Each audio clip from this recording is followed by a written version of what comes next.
Oi, gente! Bem-vindo a mais um Acaso Cast. Hoje nós vamos falar sobre um tema que eu sou completamente apaixonada. Acho que pelo cenário vocês devem imaginar o que se trata, que são livros. E por isso que eu escolhi aqui no meu escritório, porque quem não sabe da saga dessas prateleiras, é só ir lá no meu Instagram, vai no destaque prateleiras que vocês vão entender por que eu amo tanto isso aqui. Então, sem delongas, já pega aí, ó, sua xícara, sua água, seu chá, seu café. Se acomode, porque agora nós vamos bater um papo. Bora? Hoje nós vamos falar sobre um tema que toca diretamente no nosso dia a dia e é um tema um pouco polêmico, que é sobre feminilidade. E calma, eu sei que é um tema difícil, eu sei que algumas pessoas divergem do que isso significa. Então a primeira coisa que eu quero falar é que nós vamos tratar sobre esse assunto com muito respeito, com muita tranquilidade, de forma leve, de forma respeitosa. Então se você pensa diferente de mim, quer falar sobre isso nos comentários, pode falar, mas sempre com muita cautela, com muito respeito, assim como nós temos que respeitar todas as opiniões. Combinado? Então vamos lá. Esse, gente, é um tema difícil porque no decorrer do tempo, essa palavra foi se transformando em coisas boas para alguns, uma palavra que significa coisas ruins para outros, uma palavra pesada para outras pessoas. Mas depois que eu li, no ano passado, esses 4 livros, eu confesso para vocês que o meu modo de pensar mudou drasticamente. E eu vou explicar para vocês como esses livros realmente transformaram a minha vida. Mas antes de a gente falar especificamente dos livros, eu acho importante nós contextualizarmos o que é feminilidade. E muitas pessoas colocam essa diferença do feminilidade para feminilidade cristã. Mas o que é isso e o que significa ser essa mulher de Deus ou essa mulher feminina, como muitas pessoas falam? Bora lá. Eu até deixei anotadinho aqui o que nos ensina a Bíblia sobre esse tema. E antes da gente falar, vamos lá. O conceito de feminilidade cristã não é sobre fraqueza, não é sobre submissão cega.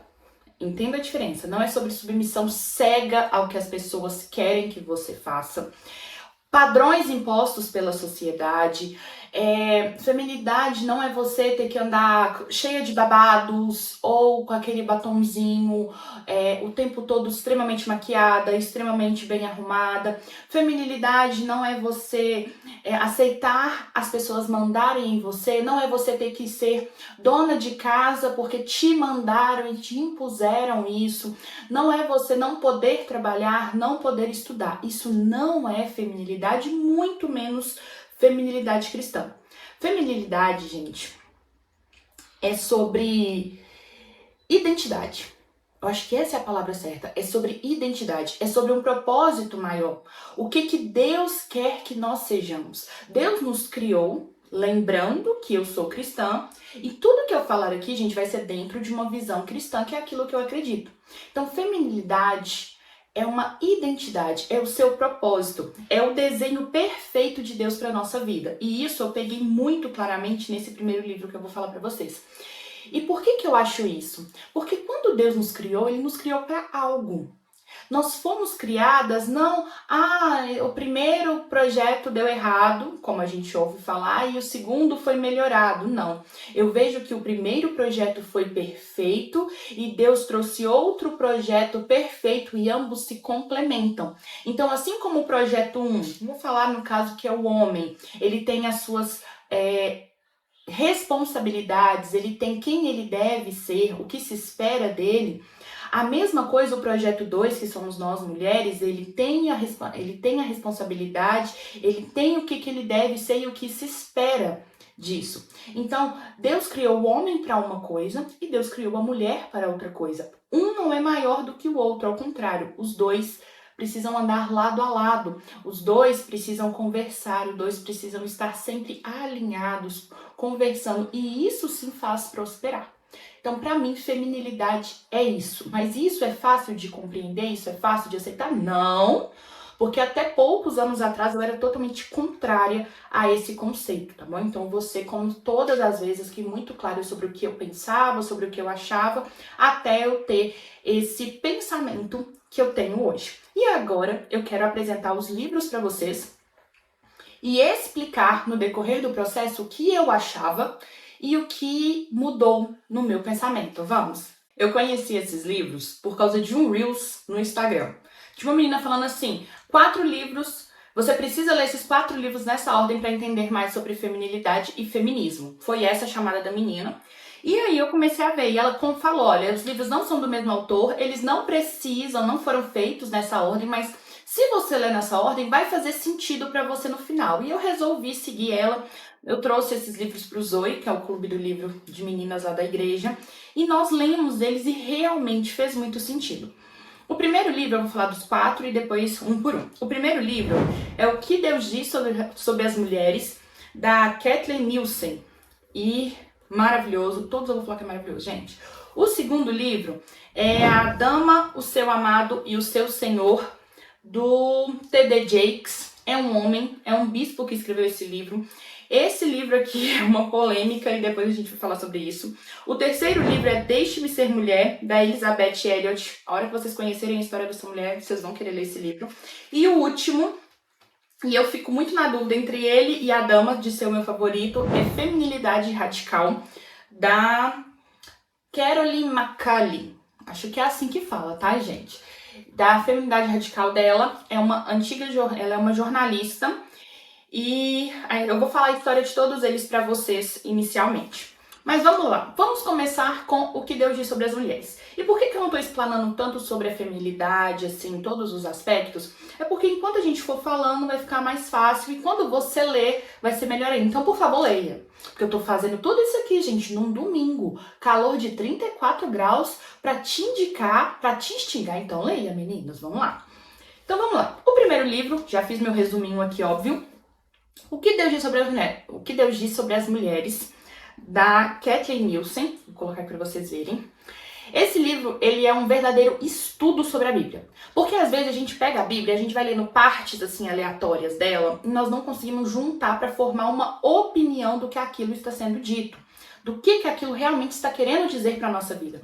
E é isso que a Kathleen faz. Ela pega todos os textos que falam sobre mulheres na Bíblia e depois ela cria uma conclusão e coloca, é isso aqui que Deus fala sobre as mulheres, e não pega esses textos de forma distorcida e traz uma opinião distorcida. Não, vale muito a pena ler. Existem trechos desse livro que falaram imensamente ao meu coração, alguns eu vou falar para vocês, mas um é o seguinte. Quando olhamos para a criação, vemos que a mulher foi feita como uma auxiliadora, não em um papel inferior, mas como parte essencial do plano de Deus para a humanidade. Gente, quando Deus cria o homem e a mulher, ele fala que a mulher vai ser auxiliadora do homem. O que é você ser uma auxiliadora? Você auxiliar, ponto. É a mesma coisa do seu trabalho, você é um auxiliador da empresa, você auxilia a empresa, você trabalha para a empresa, você está ali auxiliando no trabalho. Então, isso não faz da mulher, o homem, um líder e a mulher um nível inferior por ser auxiliadora, não. Só que a gente tem mania de colocar esse tipo de título. Líder, auxiliador tá aqui, inferior. Não. Deus fez o homem e fez a mulher. E ela auxilia o homem. Por que ela auxilia o homem? Porque normalmente o homem toma a frente. É o homem que lá nas cavernas saía para caçar, enquanto a mulher ficava em casa ali cuidando das crianças. Então ele tomava a frente nas decisões, ele corria os riscos, então ela estava ali auxiliando ele com as outras demandas.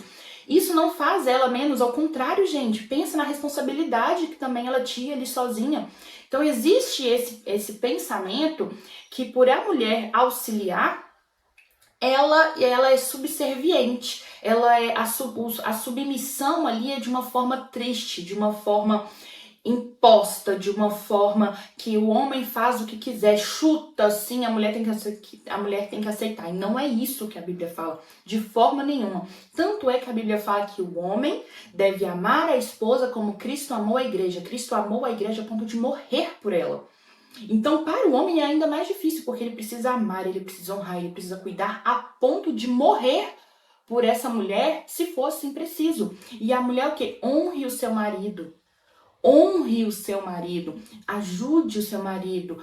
Então, é diferente. Eu vou falar muitas coisas aqui para marido, para mulher, porque é o meu caso. Mas você, menina que ainda está solteira, entenda que quando você entende que ser feminina é algo bom, isso tira uma um peso das suas costas imenso. E por que eu falo isso? Eu fui criada num lar onde eu tinha esse pensamento de submissão, do homem falar e ter que agir na mesma hora, de palavras às vezes ditas de forma dura e cabeças sendo abaixadas, mas ao mesmo tempo me falavam assim: não aceita isso. Você tem que ser independente, você tem que fazer isso, você tem que estudar, você tem que ter o seu emprego, nunca dependa de homem, que não sei o quê. Então eu fui sendo criada nesses dois contextos, vendo algo, mas sendo ensinada de outra maneira, e isso criou uma divisão muito grande dentro de mim, a ponto de eu não saber o que eu acreditava. E quando eu me casei, isso se transformou num problema no meu casamento, porque eu não deixava o meu marido ser quem ele deveria ser, porque eu tomava as decisões de tudo, eu fazia, acontecia, e não fala que eu tenho que fazer, que acontecer, eu sou uma mulher independente, que não sei o quê. E eu tinha esses pensamentos. Sim, gente, eu era essa pessoa que levantava a bandeira do feminismo, mas nesse pensamento, entendam que daqui a pouco nós vamos chegar lá. Eu levantava essa bandeira nesse contexto. Eu sou independente, eu vou estudar, eu vou ser, eu vou acontecer, ninguém manda em mim, não tenho que seguir ninguém, que não sei o quê. Esse pensamento, tá bom? E quando eu comecei, foi se passando os anos, eu fui começando a aprender mais, fui começando a ler esses outros livros, isso começou a ser quebrado dentro de mim. E esses livros eu falo que foi o prego no caixão disso na minha vida. Que a partir dali, não, ou você muda, minha filha. E nesse livro aqui, tem uma parte nele que se chama O Corpo Feminino, que é o capítulo 7. Deixa eu só confirmar.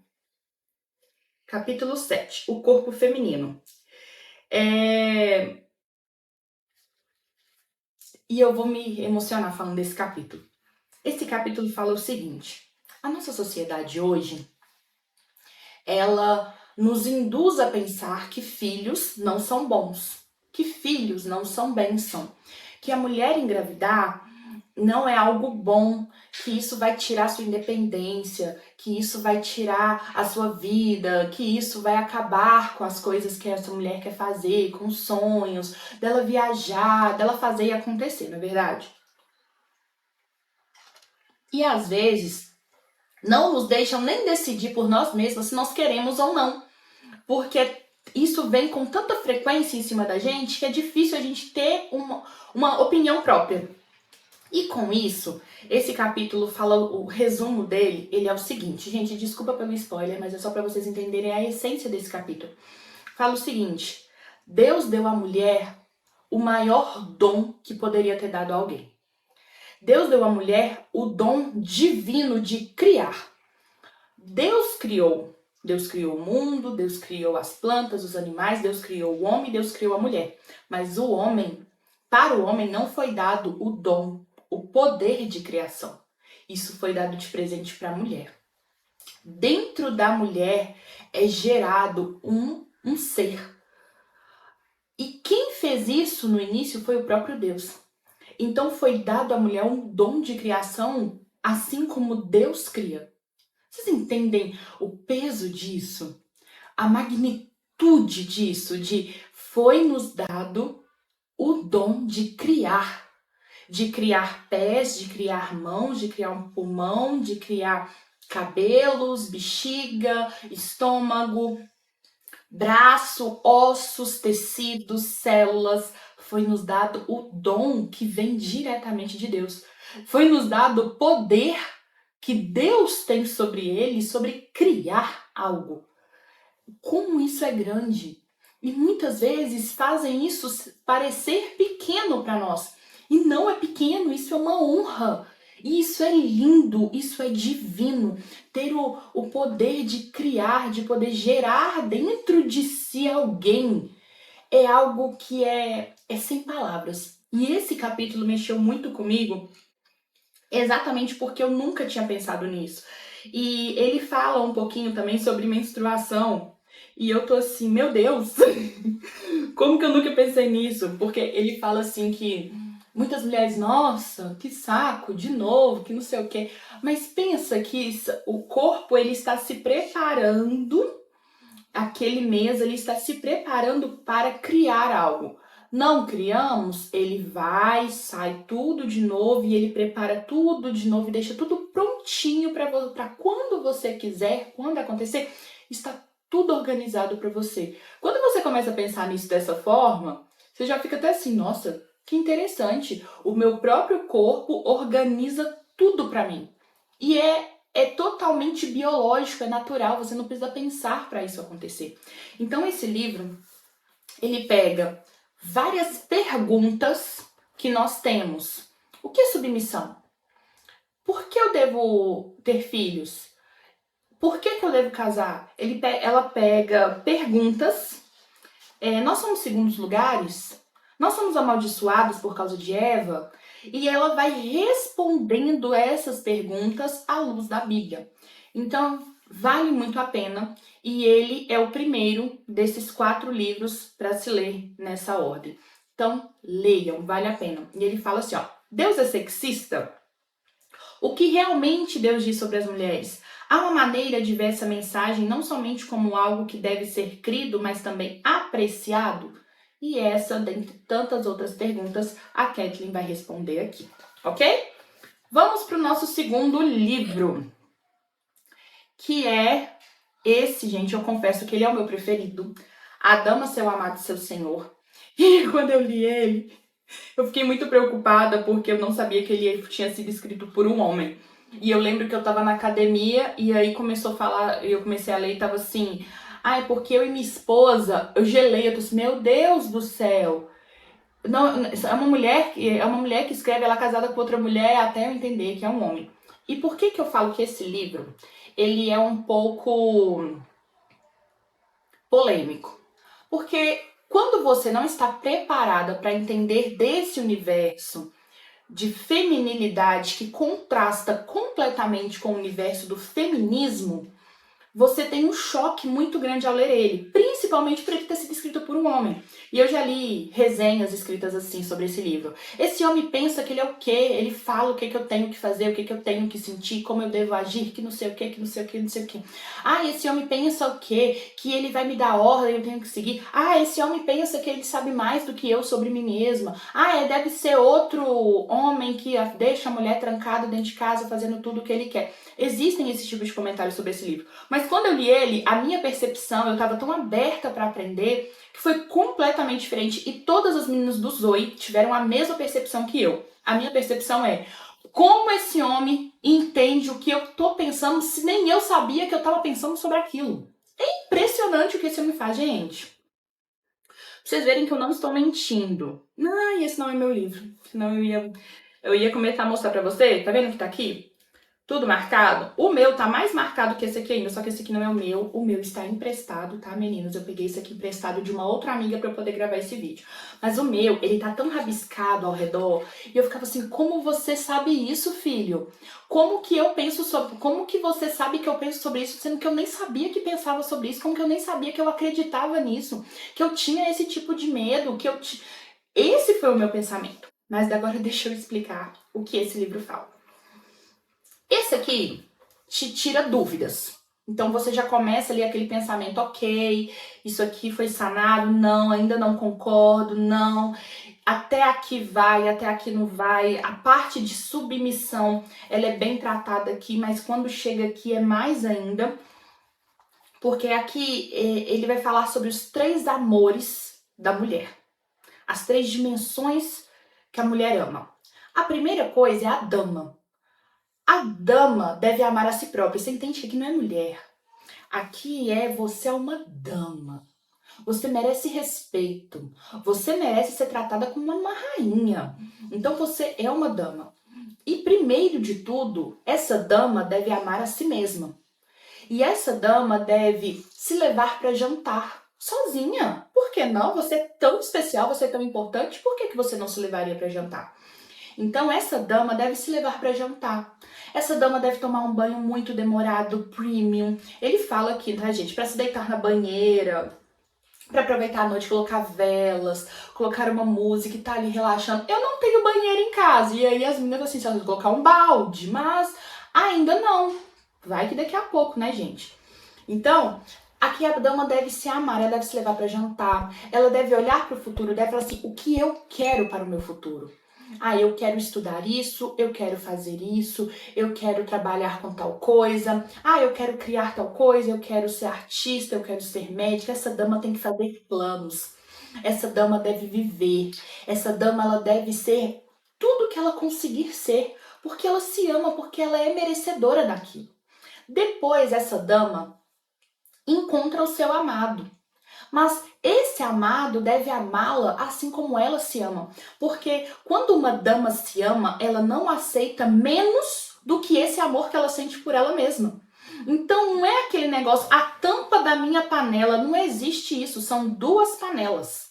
E essas duas panelas cheias se complementam. Porque pensa comigo, gente, eu não gosto dessa referência de a tampa da minha panela,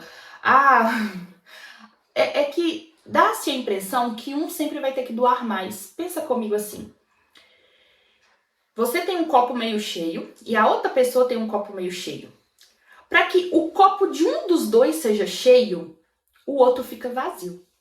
Então, se o seu tá meio cheio, da pessoa tá meio cheio, e você vai derramando dentro desse outro copo, você está dando, aquela pessoa fica toda cheia e você se esvazia porque você não está recebendo nada. Aí se aquela pessoa resolve te dar alguma coisa, ela pode te dar pouquinho, ela pode te dar muito e ela vai ficar cheia. Você entende que nunca entra num equilíbrio? Que sempre falta. Agora, se você se ama a ponto do seu copo tá cheio, você sempre vai se conectar e você não vai aceitar menos do que pessoas que também estejam com o copo cheio. Porque quando vocês dois juntam, vocês dois transbordam um na vida do outro. É muito diferente essa imagem quando você pensa assim, eu não tenho que ser o pé do sapato da outra pessoa, não. Eu sou completa. Então eu vou buscar alguém que também seja completo e nós dois vamos transbordar um na vida do outro.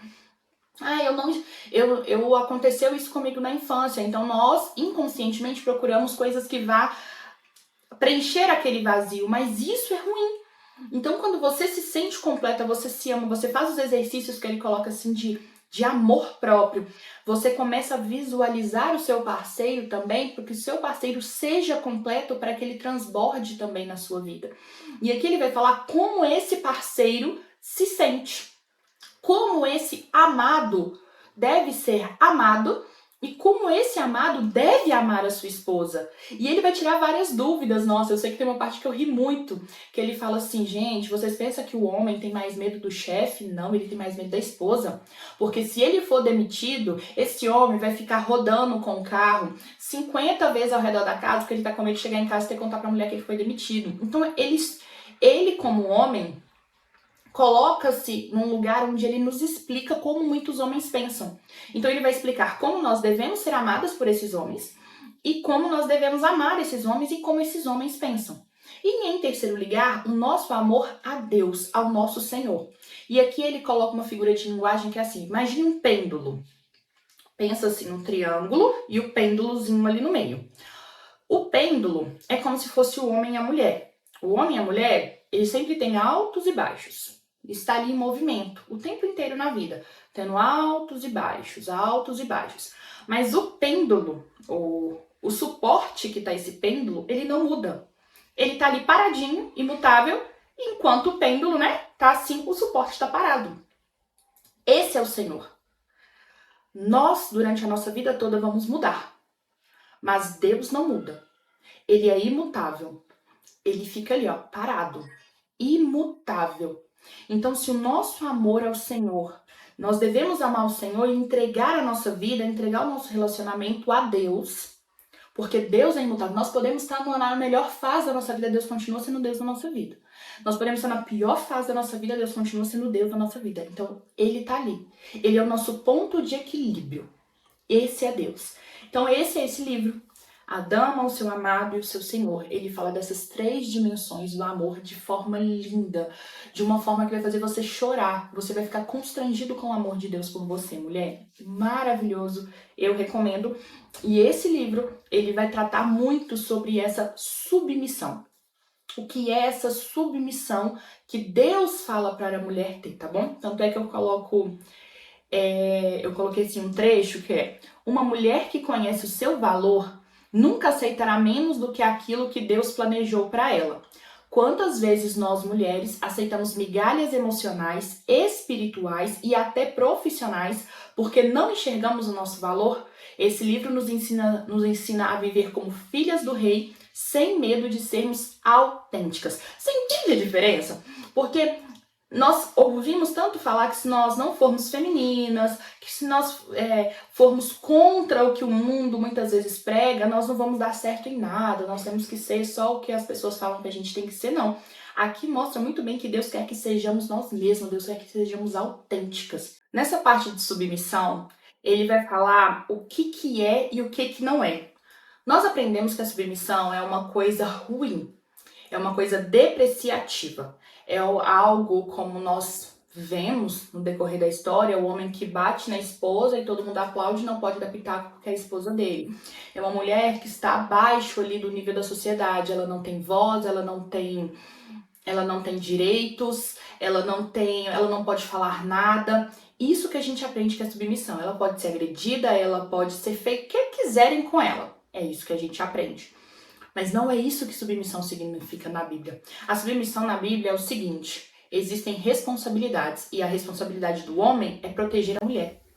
Então eu posso ser independente, ganhar o meu dinheiro, ser uma CEO da minha empresa, fazer e acontecer.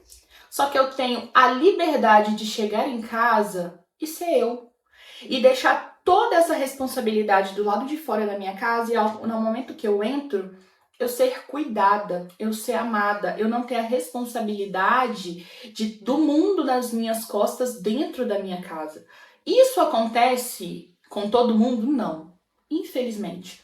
As coisas, gente, estão tão viradas do avesso que não é assim que acontece. Muitos homens acreditam que essa parte da submissão da mulher, ela tem que fazer o que ele quiser, e não é assim que funciona. Então, e eu também não estou falando, mulher, que você tem que aceitar esse tipo de comportamento. Se o cara encostou um dedo em você, minha filha, é polícia. Não tem discussão. Encostou um dedo em você, é polícia. Não aceite isso de forma nenhuma. Eu estou falando que você deve ser submissa ao seu marido quando ele cumpre o dever dele, que é te amar, cuidar de você acima de todas as coisas, assim como Cristo amou a igreja. Quando você é amada, cuidada, respeitada em todos os pontos da sua vida, você deve submissão ao seu marido, porque ele está cumprindo o papel dele para com você. Agora, se ele não honra o papel dele, não faça isso. Não pense que não, ele me bateu a primeira vez, ele vai me dar. Gente, por favor, se amem, leia esse livro, por favor. E essa submissão é aquela coisa, mas a mulher não pode trabalhar. Não é que a mulher não pode trabalhar. A mulher, ela pode trabalhar, mas ela não precisa se ela não quiser. Entendeu a responsabilidade? A responsabilidade é do homem ser o provedor. E o provedor aqui é o provedor em casa, o provedor emocional, espiritual e material, tá bom? O homem provê o dinheiro para casa, para pagar as contas. O homem provê a parte espiritual da mulher, de abençoar a mulher, de orar para a mulher, de estar com a mulher, e a parte emocional da mulher. Então, homens, se você tá pensando que é só pôr dinheiro em casa e tratar sua mulher igual um lixo, você está em pecado diante do Senhor. A parte emocional da sua esposa, de sentar, conversar, saber como ela está, tentar ajudá-la, também é responsabilidade sua. Então, você entende como que é mais fácil quando você entende e coloca cada pessoa no seu devido lugar? Se o homem cumpre o papel dele, é tranquilo, é muito fácil, é natural para a mulher querer cumprir o papel dela. Como essa mulher auxiliadora, como essa mulher que honra, essa mulher que ajuda, essa mulher que serve, essa mulher que é submissa, porque essa submissão ela não é um ato ruim.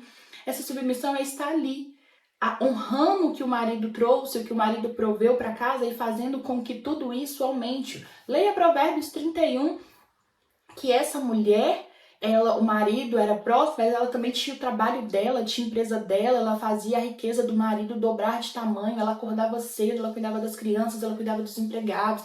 Nós aqui estamos falando de um contexto de uma mulher rica, né, Provérbios 31, tá bom?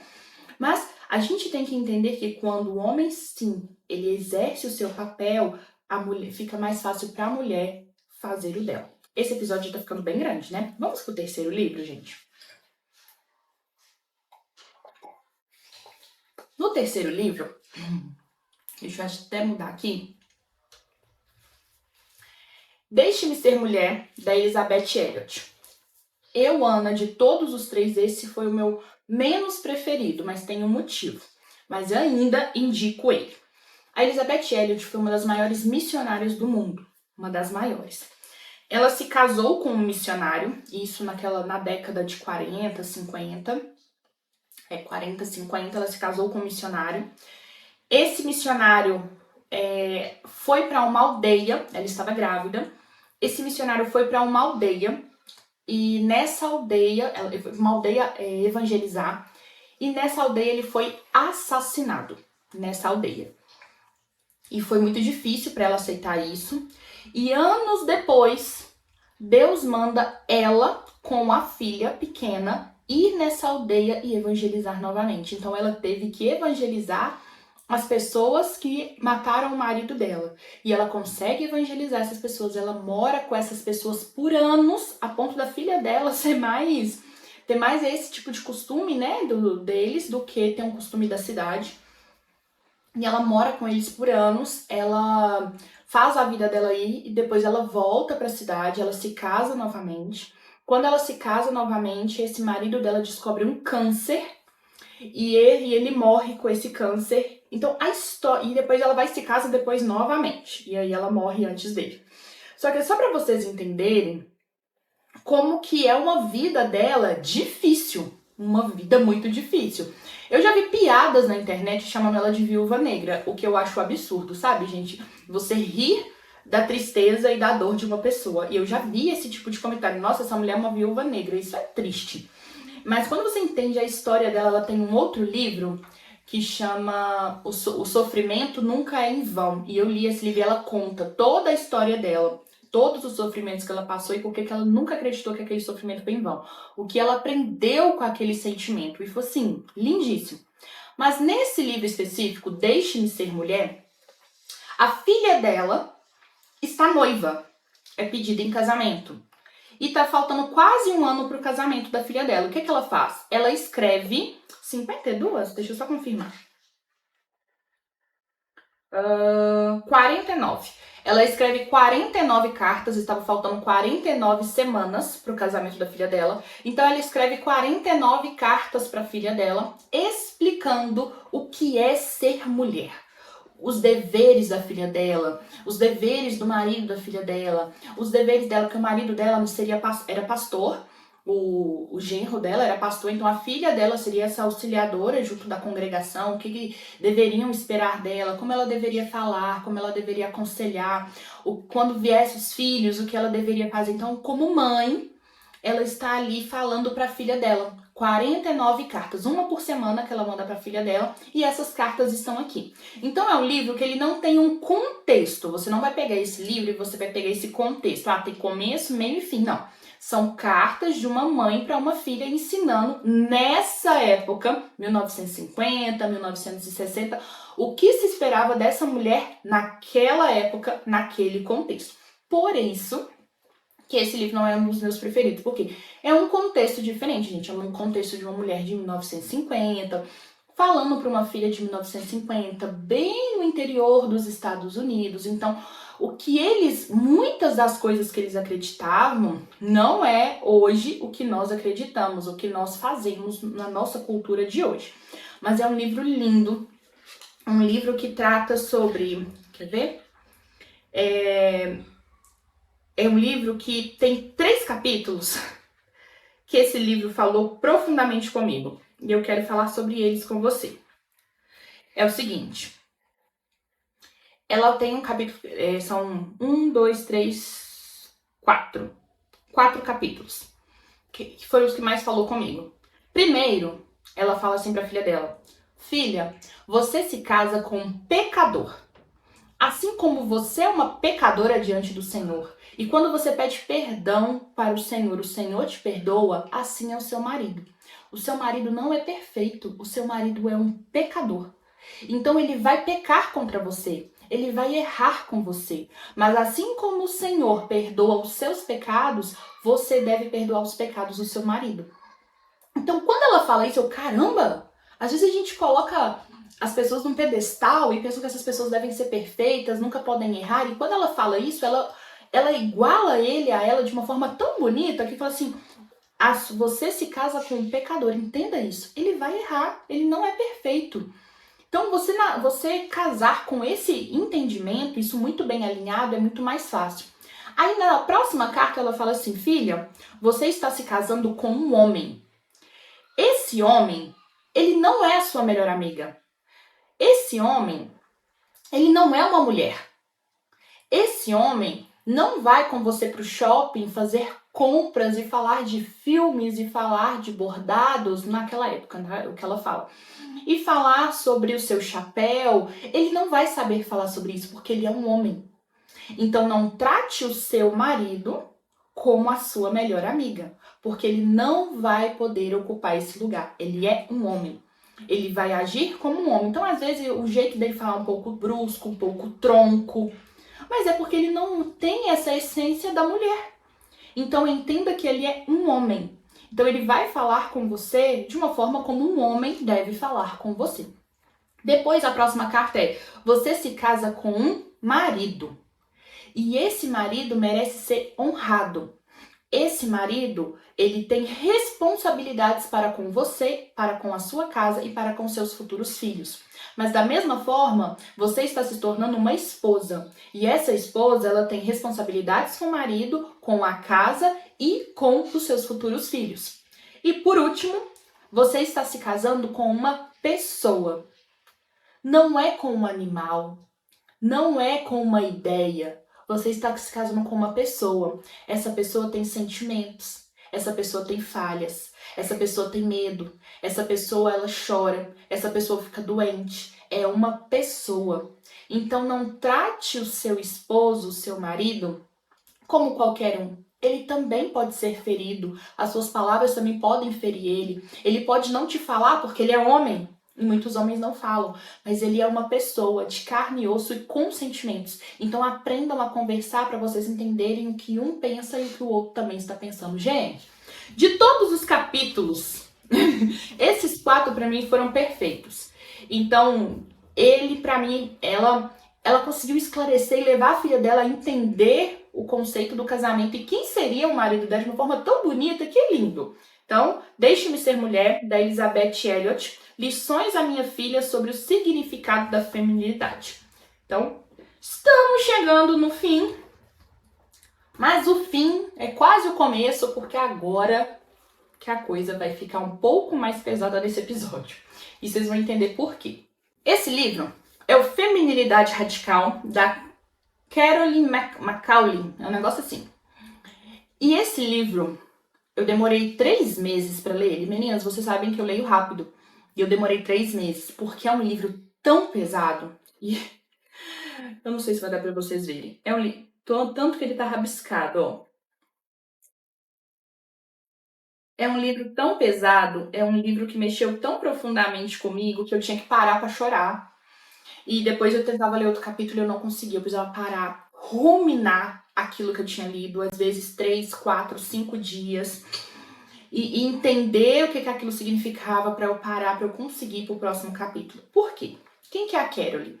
Ela era uma jornalista, ela era uma mulher que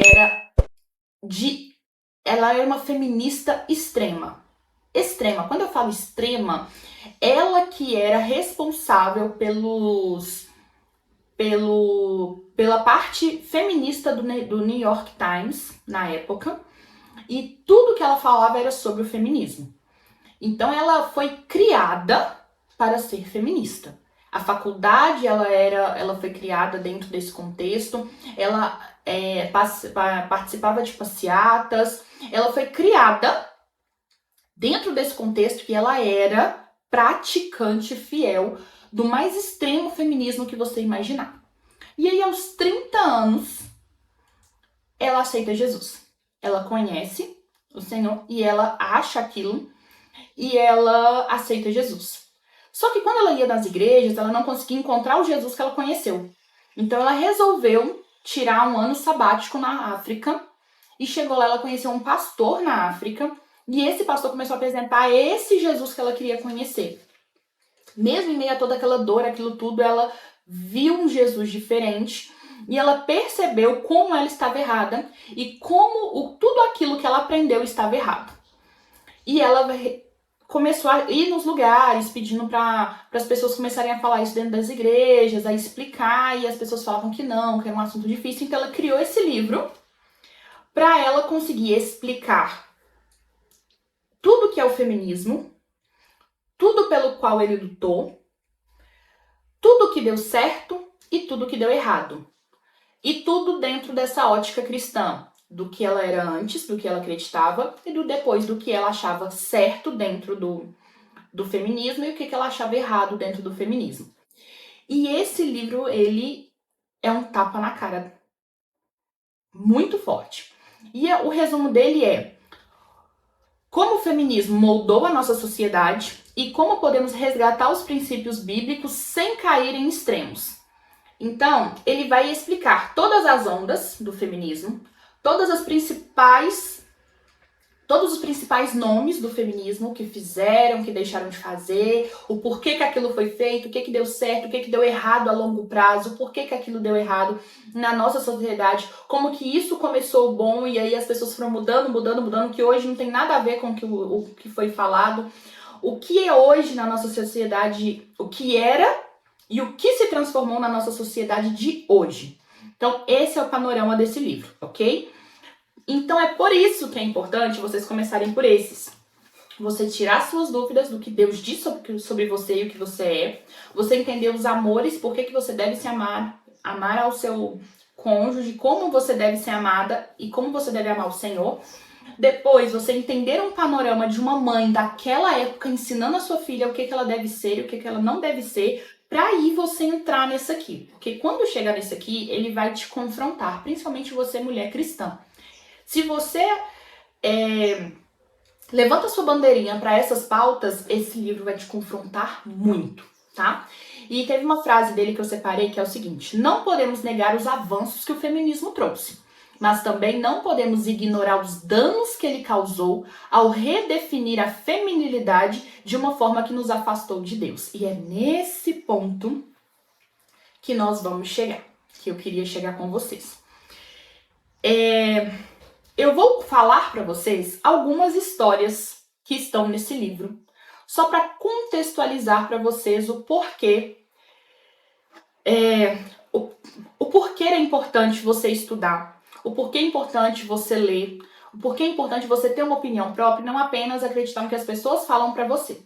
Então, por isso que eu não estou falando, gente, eu estou dando um panorama, mas eu estou falando, leia, estude, aprenda.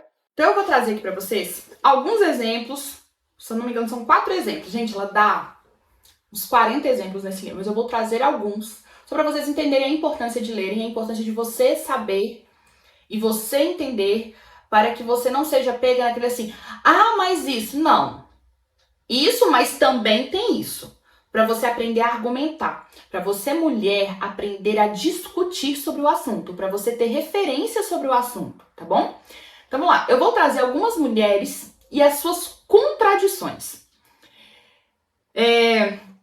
Essas mulheres, elas foram exemplos e um dos maiores símbolos do feminismo, de todas as ondas. Por que ondas, gente? A gente fala assim, ó, o feminismo começou aqui, e aí ele veio bem alto, chegou no seu ápice, aí diminuiu, aí veio outra pessoa aqui, que junto com essas conseguiu reacender, então é a segunda onda, desceu, aí veio outras pessoas que se juntaram, criaram novas ideias e conseguiram subir de novo, foi a terceira onda. Então é essas ondas que a gente fala. Então existem pessoas ao longo dessa história, dessa linha do tempo, que são muito importantes. Só que essas pessoas, elas falavam algo, mas nas suas vidas eram contrárias e contraditórias ao que elas pregavam. Elas pregavam X, mas viviam Y.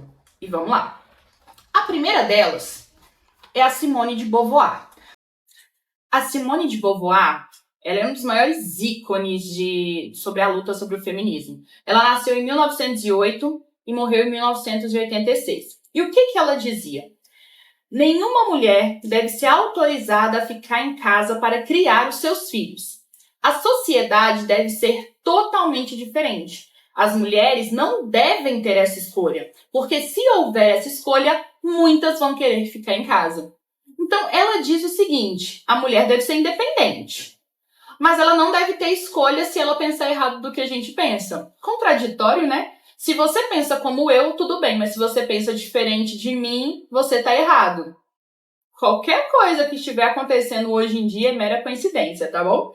Isso é o que ela dizia, tá bom? Agora, o que ela fez? Viveu por 50 anos como amante do Jean-Paul Sartre, mesmo sabendo que ele se envolvia com outras mulheres. Gente, o Jean-Paul Sartre, ou Sartre, ele era um grande escritor. Eu tenho até livro dele, eu acho que não vai dar pra ver aqui, ele tá bem aqui, ó, chama Náusea. E ele, se eu não me engano, naquela série Wandinha, tem uma estátua do Jean-Paul Sartre lá, que eles têm que pegar, fazer um código nela para entrar para dentro de uma biblioteca, alguma coisa assim. E ela era amante dele por 50 anos. Ela também ele nunca quis se casar com ela e morreu sem deixá-la no testamento. Deixou tudo para uma outra amante. Defendia a independência feminina, mas dependia emocionalmente e intelectualmente de Sartre. E entendam que eu não estou falando nada por mim, gente. Já li obras da Simone de Beauvoir. E quando eu leio as obras dela, o que ela pregava e o que ela fazia na vida dela são contextos totalmente diferentes. Mulher não dependa de homem, ela dependia intelectual e emocionalmente do Sartre. Mulher não aceite ser deixada para trás, ser tratada mal. Chegou ao ponto do Sartre não querer mais ela, fisicamente. Então ela fez um trato, ela pegava novas mulheres, apresentava para ele ter novas amantes, novinhas, para ele dormir com ela novamente, para ele ter ela novamente. Vocês acreditam nisso? Então, essa é a extrema. Não faça façam o que eu falo, mas não façam o que eu faço. É o que ela falou. E quando Sartre morreu, ela ficou muito mal, porque ele não deixou ela no testamento e deixou tudo para a última amante dele. E isso é muito triste, porque ela prega algo durante muito tempo, e o nome dela é defendido até hoje pela maioria das pessoas, mas ninguém pegou a vida dela completa para ver o que ela fazia. Todas as orgias que foram feitas, esse relacionamento aberto que ela tinha com ele, porque ele que pediu para ser assim, mas ela não gostava que fosse assim. Ela falou várias vezes que ela gostaria de ter sido pedida em casamento por ele, e ela esperou ele pela vida toda e ele simplesmente não quis. E ela falava para as outras mulheres fazerem exatamente o oposto. E aí você vê uma ferida nela, que ela levou essa ferida para as outras mulheres. Isso é muito sério. E a reflexão dessa mulher a reflexão que fica sobre a vida dela, será que o que ela defendia era realmente liberdade ou apenas uma nova forma de prisão? A gente precisa pensar sobre isso, porque se a gente simplesmente acredita em tudo que as outras pessoas falam sem estudar, procurar saber, nós sempre seremos as pessoas que serão levadas pela massa. Nós nunca seremos seres pensantes. Isso aqui eu acho correto, isso aqui eu não acho correto. Vamos lá para a próxima. A próxima é a Betty Friedan, que ela nasceu em 1921 e morreu em 2006. O que ela dizia? Ela escreveu o famoso livro A Mística Feminina. Se você se diz feminista e nunca leu A Mística Feminina, tem alguma coisa errada, gente, porque A Mística Feminina é um dos livros mais famosos do mundo sobre esse tema. Ele dizia o seguinte: a vida doméstica é uma prisão para as mulheres. Ela disse isso nesse livro. Ela também defendia que as mulheres deveriam priorizar a carreira e a independência financeira, sem nunca depender de homem nenhum. E isso está escrito na Mística Feminina e o que a Beth defendia. Agora, o que a Beth fez? Teve 3 filhos e um casamento de 22 anos. Sim, 3 filhos e um casamento de 22 anos. No divórcio, ela confessou que o marido a sustentava financeiramente, enquanto ela escrevia sobre como não depender de nenhum homem. Depois da separação também, ela admitiu que talvez tenha exagerado Depois da separação, ela admitiu que talvez tenha exagerado em sua visão sobre o papel da mulher do lar, porque ela realmente foi feliz. Gente, vocês entendem o estrago que essas afirmações levam? Como que esse livro doutrinou uma geração de mulheres e continua doutrinando mulheres até hoje, mas ninguém pega para saber como foi realmente a vida dela? Não se casem, mulheres. Não tenham filhos. Não fiquem em casa cuidando da sua família. Não sejam felizes com esse estilo de vida. Não dependam do homem. Sejam independentes financeiramente. Trabalhem sozinhas, se sustentem sozinhas, façam tudo sozinhas. Enquanto isso, eu me casei, vivi 22 anos com meu marido, tive 3 filhos, fiquei meio assim, me divorciei. E eu me divorciei enquanto ele sempre me sustentou financeiramente para eu poder escrever os meus livros, para vocês não fazerem a mesma coisa que eu. Não faz sentido o que a pessoa diz e o que a pessoa faz. E a nossa reflexão para a Beth é: se até a mãe do feminismo moderno, como ela é chamada, reviu as suas ideias, será que não vale a pena analisarmos tudo com mais calma? Olha, você tem que fazer isso, será? Olha, você tem que pensar desse jeito, será? Agora a escola tá falando que tal e tal matéria é obrigatória, será? Tal coisa tem que ser feita, você tem que se vestir assim, será? Será que você não está na hora de você começar a pensar um pouco mais, a você ter suas próprias opiniões um pouco mais? Será que não está valendo a pena você ter esse tipo de você se tornar essa ser pensante em vez de ser só conduzida pelo que as pessoas falam? Por isso que eu estou falando para vocês sobre esses livros, mas estou falando para vocês lerem. Leiam também as outras obras, como eu expliquei aqui, da Simone de Beauvoir, da Beth Friedan, como as outras que eu vou falar, para vocês entenderem todos os lados da moeda, porque eu já li sobre essas obras, pra mim poder estar falando com vocês. E quando eu li essa aqui, que ela coloca por outra perspectiva, realmente, quando eu li, eu não tava doida, gente. Porque não tem cabimento a pessoa falar uma coisa e quando você vê a história da pessoa não é condizente. A mesma coisa é a vida cristã. Não adianta você estar no altar pregando, falando sobre feminilidade, sobre uma vida cristã, sobre você ser autêntica, sobre você ser uma mulher cristã de verdade, sendo que na rua você não mostra isso, a sua vestimenta não mostra isso, o seu palavreado não mostra isso. Você está sendo completamente oposto do que você fala. Nós devemos ser cópias de Cristo na Terra. Agora, se você não está dando testemunho, você está sendo igualzinho a elas. Você fala uma coisa e faz outra. Então aqui é para ambos os lados. Próxima. Margaret Sanger. Com certeza vocês já ouviram falar dela. Ela nasceu em 1879, morreu em 1966. Ela fundou a Planned Parenthood, alguma coisa do gênero, não sei falar, é uma fundação que vocês, se procurarem no Google, vocês vão conseguir encontrar, ou se lerem esse livro explica melhor desde tudo. O que ela dizia? Ela lutou pela legalização da pílula anticoncepcional e do aborto, alegando que mulheres deveriam ter o direito de decidir sobre os seus corpos. Lindo, né? Defendia a liberdade feminina através do controle de natalidade. Ok, o que ela falava? Às vezes o homem quer que a mulher tenha 50 filhos. Põe um pra fora e tem um pra dentro. Põe um pra fora e um pra dentro. Normalmente nessa época a mulher não tinha esse controle. Então ela criou essa pílula com outro homem. Ele vai ser citado nesse livro aqui. E os dois criaram a pílula anticoncepcional. Então, assim, pra época, era lindo de se falar, de se pregar isso. Contudo, olha o que ela fez. Ela defendia a eugenia, acreditando que certas raças e classes sociais deveriam ter menos filhos. Sabe o que ela fazia? Ela acreditava na supremacia branca. Então, a maioria das pessoas, como cobaias iniciais dessas pílulas, elas entregaram essas pílulas somente para periferias e para pessoas de cor. Elas só entregavam essas pílulas inicialmente para mulheres negras daquela época. Não entregaram para as mulheres brancas. Então, enquanto ela falava mulheres deveriam ter o direito de decidir sobre os seus corpos, não era isso que ela estava defendendo. Ela falava isso. Mas na hora de entregar a pílula, de fazer incentivos, era somente para as mulheres negras. Porque ela e esse médico acreditaram que as mulheres negras não deveriam ter filhos. Porque eles não eram dignos de continuar com a sua população. Então, às vezes, as pessoas pregam algo, falam algo ali de frente, mas o que está por trás, o plano completo de fundo, é muito maior do que você pensa. Ela defendia a liberdade feminina desde que fosse somente na eugenia branca. As outras mulheres não poderiam ter filhos. Ela disse a seguinte frase: o maior serviço que uma família grande pode fazer ao mundo é matar uma de suas crianças pequenas. Uau! Mulheres deveriam ter o direito de decidir sobre seus corpos. Mate seu filho. É a melhor coisa que você faz para o mundo.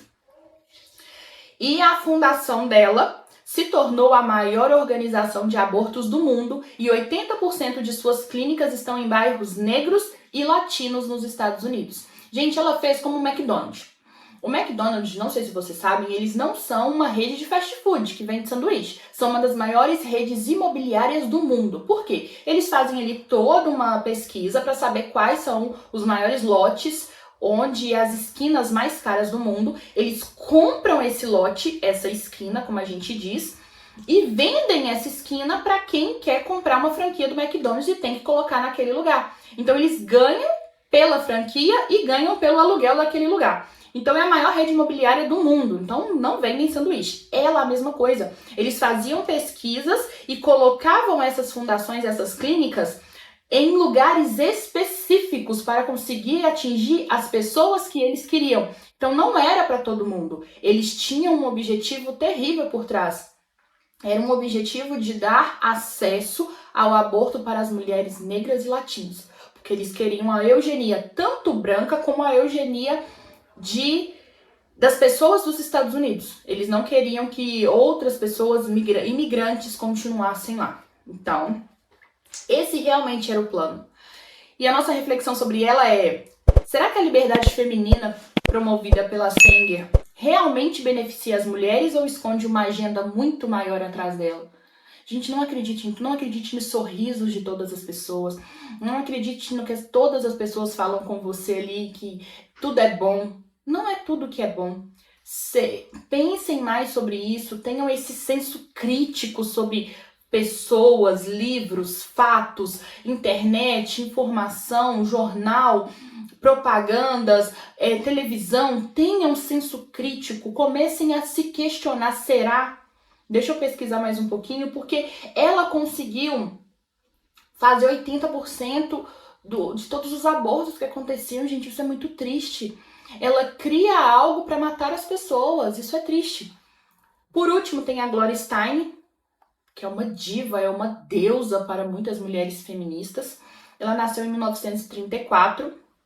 Aqui não diz quando que ela faleceu, por isso que eu não coloquei. O que ela dizia? Se tornou o rosto do feminismo radical nos anos 60 e 70. Criou o famoso slogan: uma mulher sem um homem é como um peixe sem uma bicicleta. Ou seja, gente, ele não agrega em nada na sua vida, ele não faz falta nenhuma, bobeira você procurar. Disse que casamento era uma opressão à mulher, que ela deveria ser livre para sempre. E o que ela fez? Se casou aos 66 anos, contrariando tudo que defendeu por décadas. Passou anos criticando mulheres que se casavam, mas viveu um casamento feliz até a morte do marido. A nossa reflexão: se até ela mudou de ideia no final da vida, por que ainda seguimos certas ideologias sem questionar nada? Quando eu falo de estrago feito, é porque todas essas mulheres pegaram uma geração inteira de mulheres, falavam exatamente o que elas precisavam ouvir na época, mudaram o pensamento dela completamente, falaram para elas não quererem se casar, elas não quererem terem os seus filhos, falaram para elas que o casamento é ruim, que ter filho é ruim, que criar filho é ruim, que ficar em casa é ruim, que era para ela ganhar o mundo, ser independente, como se isso não pudesse acontecer com ambas as coisas. Vocês entendem que nessa época elas falavam exatamente o que essas mulheres precisavam ouvir, mas que elas não faziam o que mandava essas mulheres fazer, e não faz nenhum tipo de sentido isso para mim.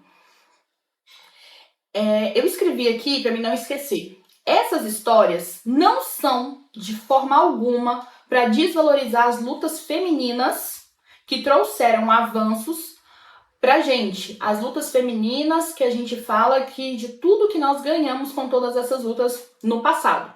Mas o que eu estou dizendo aqui é para nos fazer refletir. Será que estamos seguindo ideias que realmente nos fazem bem? Ou apenas reproduzindo discursos sem analisar os frutos que eles geraram? Porque a gente vai falar Martha Stein, né? Se não me engano, Simone de Beauvoir, uau, mas elas já leram os livros? Já leram? Viram os frutos que elas geraram? O que elas fizeram? Ah, eu gosto muito do fulano. Quem é o fulano? O que o fulano fez? Quais frutos esse fulano gerou? Ele foi frutos bons, frutos ruins? O que isso trouxe de bom para a sociedade? O que isso trouxe de mal para a sociedade? Eu tô tentando lembrar qual filósofo, não dá para vocês verem aqui, mas a última prateleira aqui em cima, ela é só de livro de filosofia, gente. Eu sou apaixonada. E tem um dos filósofos que eu estou na dúvida de quem que é. Kant. Enfim, eu estou na dúvida de quem que é. Me perdoem, mas depois se eu lembrar, eu falo para vocês. Mas existe um filósofo que ele foi um dos maiores filósofos, os maiores livros vendidos dele é sobre criação de filhos. Ele falava sobre criação de filhos, como um pai deveria educar um filho, como uma mãe deveria educar um filho, como a sociedade deveria educar essas crianças, como deveria ser essa educação na escola. Então ele era especialista em criação de filhos. E ele pegou todos os filhos dele e levou para adoção. A mulher dele tinha um neném, ele pegava esse neném e levava para adoção. Tinha um neném, levava para adoção. Porque ele não tinha tempo para criar essas crianças, porque ele tinha que ensinar a sociedade a criar os seus filhos.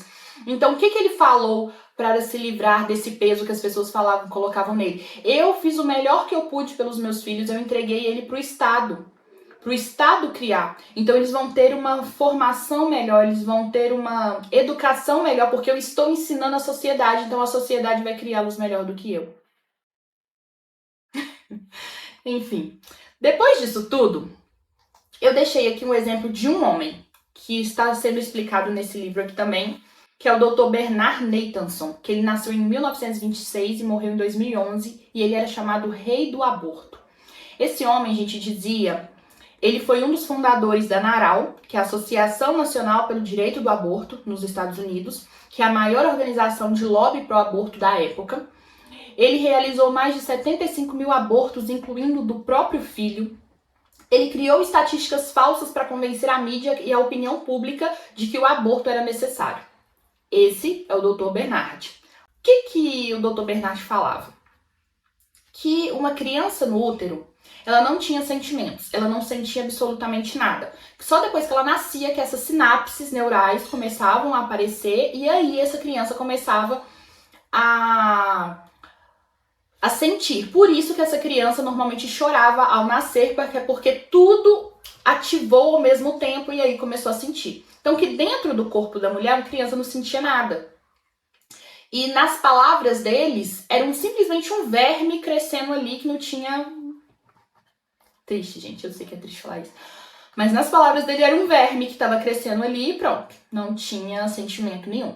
Então, quando ele praticava esses abortos, ele pegava com a tesoura e saía cortando, picotando aquela criança toda. Pegava pedaço do pé, pedaço da mão, cabeça, orelha, ia tirando aqueles pedaços. Gente, se você não sabe que é assim que é um aborto, que se faz um aborto, é assim que se faz um aborto, é uma tesoura grande. Sai picotando ali a criança, vai tirando os pedaços dela, jogava no lixo, saco plástico ali, pronto, acabou, era isso que ele fazia. Com o avanço da tecnologia, o que aconteceu? Ele começou a ver os ultrassons, porque antigamente ele só fazia ali imaginando onde que estava. Com o avanço da tecnologia, colocou agora um ultrassom ali, ele ficava vendo a criança na tela, e ele percebeu que quando ele cortava essa criança tentava se afastar da tesoura, que ela abria a boquinha como se ela estivesse gritando de dor. Ele percebeu a afeição daquela criança, de horror, de dor mesmo. E aí ele percebeu que ele estava matando vidas humanas. Que sim, aquelas crianças já eram humanas, que aquelas crianças sentiam dor e que ele estava lá trazendo dor para aquelas crianças. Então ele se tornou um dos maiores ativistas pró-vida do mundo. E ele escreveu um livro chamado A Mão de Deus, onde ele confessou como manipulou a sociedade para aceitar o aborto naquela época. E eu escrevi um trechinho dessa entrevista que ele diz o seguinte: eu lutei para legalizar o aborto e agora vejo que eu estava errado. O que eu fiz, as vidas que eu tirei, é algo que jamais poderei reparar, mas agora minha missão é impedir que isso continue. O que hoje nós estamos aceitando como normal, sem questionar as origens, sem questionar as consequências, sem questionar nada. E nós estamos aceitando essas ideologias para nossa vida, para nossa família, para os nossos filhos. Quais desenhos animados nós estamos vendo como normais que estão ali educando os nossos filhos? Quais amigos estão entrando na nossa casa, que estão ali trazendo as suas verdades, estão nos educando, educando os nossos filhos. O que as pessoas têm falado que tem nos educado? Porque ele falou, ele conseguiu, gente, fazer toda a sociedade acreditar que ele fazia o bem. E por causa da tecnologia, ele descobriu que ele estava fazendo mal e ele mudou completamente de opinião. Eu falei, o episódio hoje ia ser um pouquinho tenso. Enfim, mas como também prometido, o feminismo não trouxe somente coisas ruins. O feminismo, ele começou com ideias corretas. Ele começou com uma sede das mulheres de terem liberdade, de terem direitos, de serem ouvidas, de serem consideradas inteligentes, pensantes, de terem direitos e deveres também como os outros tinham.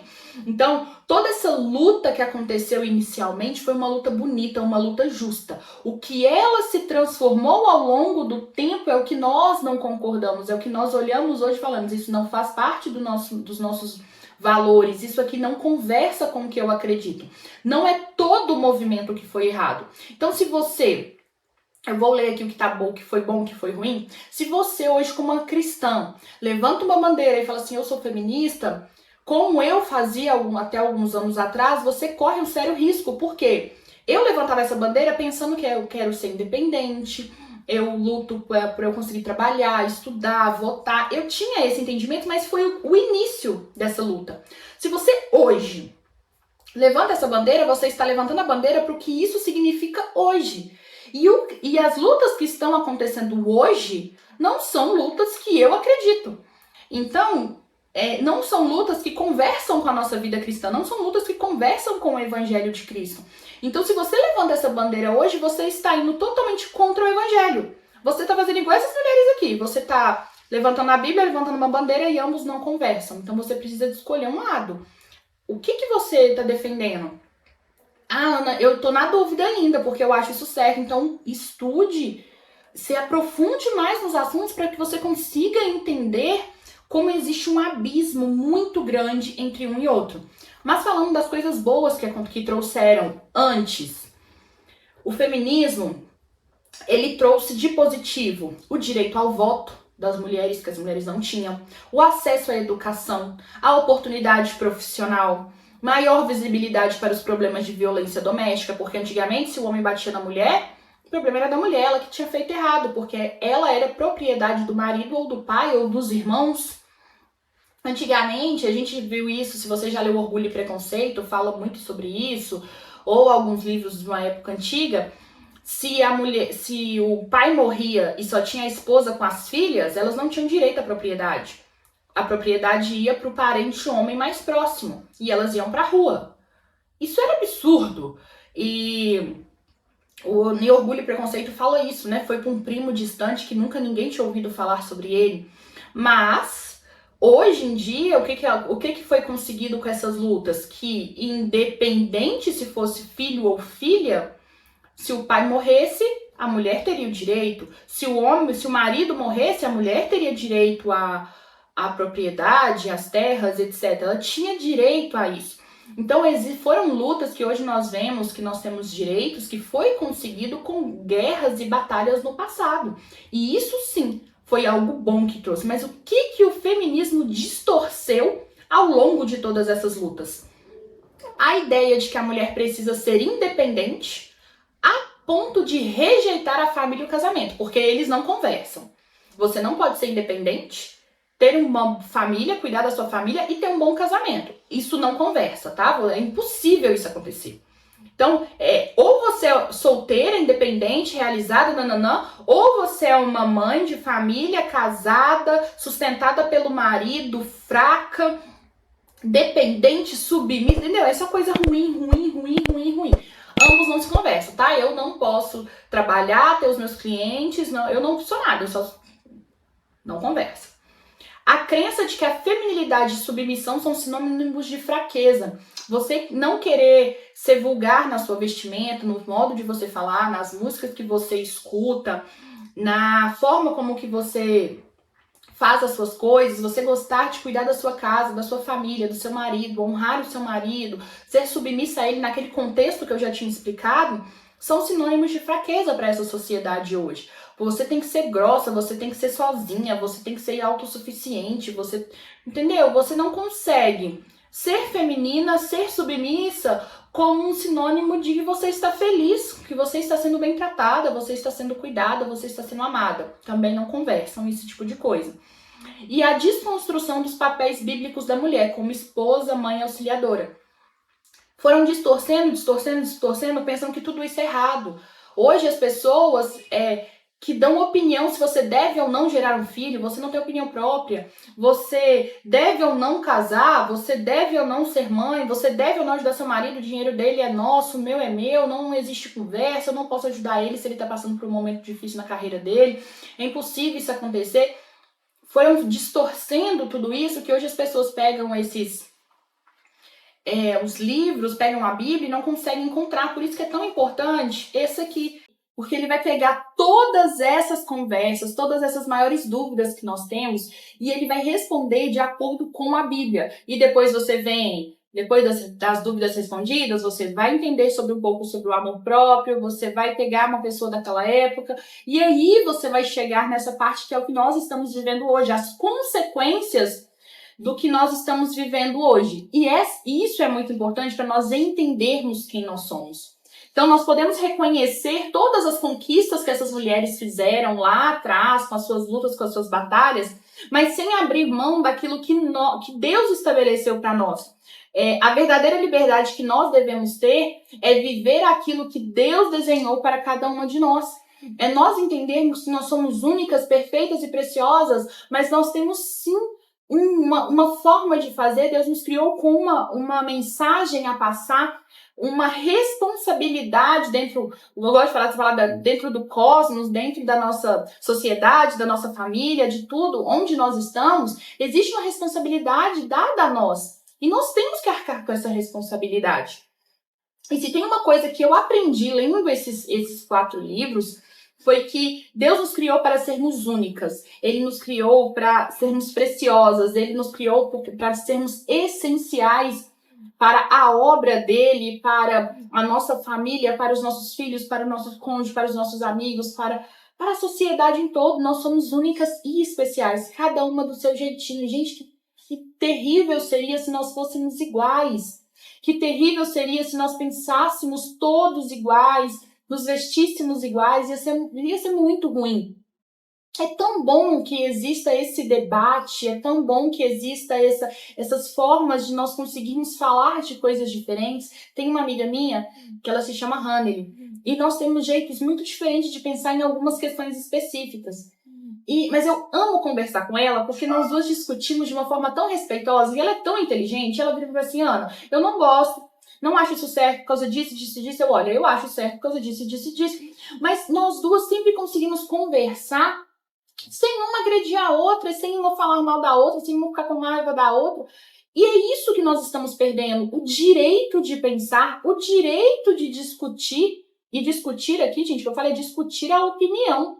De como os filósofos faziam antigamente, de sentar ali, cada um expor a sua opinião e um falar que se acha certo, o outro falar que acha errado, e aquilo ali se tornar um tema interessante.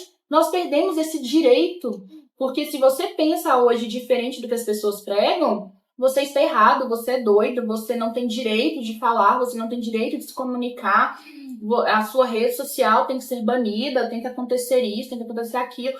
Você entende que nós estamos perdendo essa essência de ser um ser pensante? Em ser um ser que somente vai lá e faz o que os outros falam pra gente fazer? Tudo que nós temos hoje em sentido de tecnologia está nos tornando essas pessoas. Pela primeira vez na face da Terra, os nossos filhos têm um QI menor que os pais. Isso nunca tinha acontecido. Sempre foi maior, mas pela primeira vez está menor. Porque não há mais o hábito de pensar, o chat GPT faz tudo para a pessoa, a Siri, os outros, todos os chats, o WhatsApp tem chat, tudo. Hoje em dia não se precisa pensar, não se precisa andar para ir numa biblioteca, pegar um livro e folhear e ler para saber se é aquilo mesmo que está sendo falado, e aí você aprende. Para você copiar, então aquilo ali te fazia memorizar, não, você vai lá e coloca lá no Google tal coisa, chat, faça para mim, você nem lê no final. Então nós estamos perdendo essa coisa humana, nossa, o que nos faz humano, que é pensar. Porque tantos outros animais maravilhosos que existem, o que nos difere é o nosso pensamento. Pense um pouquinho sobre isso, gente. Então, o mundo pode até tentar redefinir a nossa identidade, mas a verdade é que a nossa essência foi desenhada por Deus desde o início. E se você sabe exatamente quem você é, por que você foi criado e o que você tem que fazer, não interessa o que as outras pessoas vão falar. Pode chamar de doido, que ó, a gente não tá nem aí, porque nós sabemos. Como aquele pêndulo que eu falei pra vocês, que explica na dama. Nossas vidas vai ter altos e baixos ali, mas se nós tivermos uma base firme em que nos firmar, o mundo pode falar que nós continuamos ali, ó, firmes, tranquilas e seguras na presença do Senhor. E se você já leu algum desses livros, me conte o que você achou, qual foi o seu preferido. Se você tem algum outro novo que você queira me indicar pra gente colocar aqui na nossa listinha, escreva aí nos comentários, vai ser muito bom. Se você concordou com o que eu falei, se fez diferença pra você, me deixe saber também, que eu gosto de ler os comentários. Agora, se você não concorda com alguma coisa que eu falei, deixe também pra gente possa conversar e eu possa saber o que você pensa também. E no mais, eu e minha xícara te esperamos no próximo AcasoCast. Até lá!